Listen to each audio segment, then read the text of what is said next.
आदरणीय मंच और शिक्षक शिक्षिकाओं और मेरे महाविद्यालय के प्यारे छात्र छात्राओं, मैं आप सभी को क्रांतिकारी सलाम पेश करता हूं और आप सभी का इनकलाबी इस्तकबाल करता हूं। और आज संविधान दिवस के इस अवसर पर मैं संविधान सभा के प्रत्येक सदस्य को नमन करता हूं और मैं नमन करता हूं बाबा साहेब अम्बेडकर को।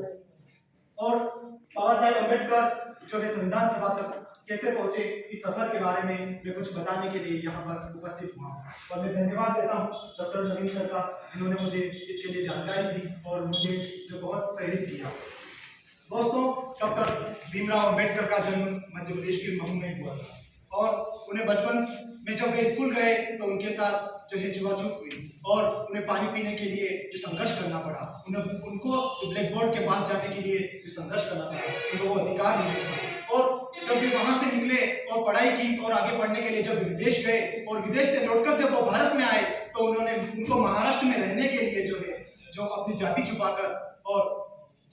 छुपाई और फिर जो रहे। और लेकिन कुछ दिनों बाद जब वहां के लोगों को पता चला उनकी जाति क्या है, तो फिर जो लोग उनको मारने के लिए वहां पर निकल कर आए और वहां से बाबा साहेब अपनी जान बचाकर निकले और उस दिन उनकी जान बची और उनके दोस्तों ने उनका सहयोग किया इसमें। और फिर उसके बाद अगर आगे मैं बात करूं तो उसके बाद फिर भी वे रुके नहीं और वे आगे बढ़ते गए। और 1927 में उन्होंने महाड़ में जो है आंदोलन किया और महासत्याग्रह किया सिर्फ पानी पीने के लिए। और यह आंदोलन और उसके बाद उन्होंने कालाराम मंदिर में प्रवेश, जो भगवान श्री राम का मंदिर है, उसमें प्रवेश के लिए आंदोलन किया। और उसके बाद जब वे 1942 से 1946 तक वायसराय की जो काउंसिल थी उसमें सदस्य रहे, वहां पर जब हिंदुस्तान आजाद भी नहीं हुआ था उस समय भी उन्होंने जो महत्वपूर्ण कानून पास करवाए, उसमें सबसे महत्वपूर्ण कानून था कि जो महिला है जब वो गर्भवती होती है तो उनके लिए 3 महीने का सवेतन जो है सवेतन जो अवकाश का जो प्रावधान है वो उन्होंने करवाया। और उन्होंने लेबर के लिए जो है महत्वपूर्ण कार्य किया कि जब अंग्रेज की सरकार थी उस समय 14 घंटे कार्य करने का प्रावधान था, लेकिन उस प्रावधान को हटवाकर उन्होंने जो है 8 घंटे का प्रावधान किया। और ये 8 घंटे का प्रावधान आज भी हमारे जो भारत में लागू है। और ये 8 घंटे का इसलिए कि 8 घंटे आराम का, 8 घंटे मनोरंजन का और 8 घंटे काम का। इस तरह से अगर हम आगे देखें तो उन्होंने फैक्ट्री में जो ट्रेड यूनियन होती है उनके बनाने का जो वकालत की और उन्होंने इक्वल पे और इक्वल वर्क जो है उसके अधिकार की वकालत की। और इसके बाद जब वे संविधान सभा में आए तो मैं क्या डॉक्टर बाबा साहेब अम्बेडकर के बारे में कहूं कि उनका क्या योगदान था। इनके योगदान के बारे में जो कहते हुए डॉक्टर राजेंद्र प्रसाद कहते हैं कि संविधान सभा के अध्यक्ष के रूप में मैंने कोई अच्छा कार्य किया है तो वो डॉक्टर अम्बेडकर को प्रारूप समिति का अध्यक्ष बनाने का था। इन्होंने अपनी स्वास्थ्य ठीक न होने के बावजूद भी संविधान को चार चांद लगा दिए। इन्हीं के एक साथी कहते हैं, बाबा साहेब अम्बेडकर के एक साथी टीटी कृष्णाचारी जो प्रारूप समिति के सदस्य थे, वे लिखते हैं कि प्रारूप समिति में 7 सदस्य थे और उसमें से एक की मृत्यु हो गई, एक अमेरिका चले गए, 2 बीमार हो गए और एक जो है राज्य के मामले में जो रहे और व्यस्त रहे और वो संविधान सभा जो प्रारूप समिति थी उसमें अपना योगदान नहीं दे पाए। और एक टीटी कृष्णाचारी जो ये वाक्य बोल रहे हैं और वो कहते हैं एक बच्चे के लिए डॉक्टर अम्बेडकर, इनका स्वास्थ्य ठीक नहीं था लेकिन फिर भी इन्होंने अपना योगदान दिया और पूरे विश्व के जो दूसरे संविधान थे उनको पढ़ा और फिर उनको जाना और तर्कशैली की और उसके बाद जो है हमारे संविधान को बनाने में अपनी महत्वपूर्ण भूमिका अदा की। और जो डॉक्टर अम्बेडकर की विद्वता पर सवाल उठाते हैं, मैं उनको बताना चाहता हूं कि डॉक्टर अम्बेडकर 9 भाषा का ज्ञान रखते थे, उनके पास 32 डिग्रियां थी और 4 उनके पास पीएचडी थी।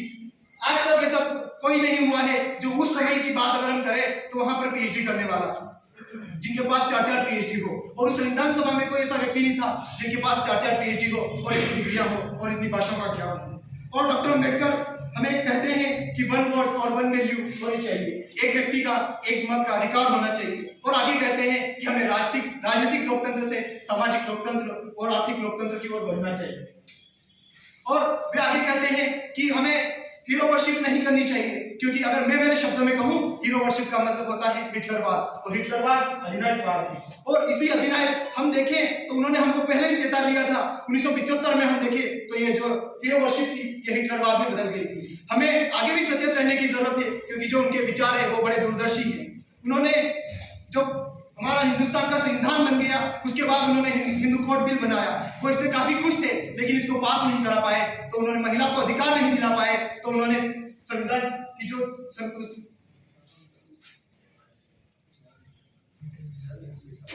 संविधान से उन्होंने सभा से उन्होंने इस्तीफा दे दिया।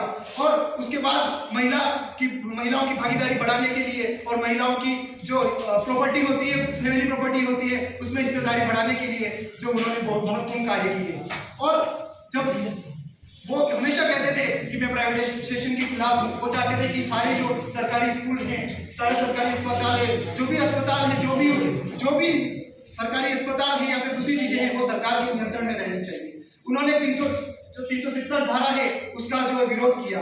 और उन्होंने हमेशा से जो यूसीसी जो है समान नागरिक संहिता, हम जिसकी अभी वर्तमान में बात करें, उसका वो उस समय से समर्थन करते आ रहे थे। उन्होंने नेहरू जी से कहा भी था कि हमें ये पास करवा लेनी चाहिए, क्योंकि बाद में इसके लिए हमें बहुत समय लग जाएगा और हमें इसके लिए बहुत इंतजार करना पड़ जाएगा।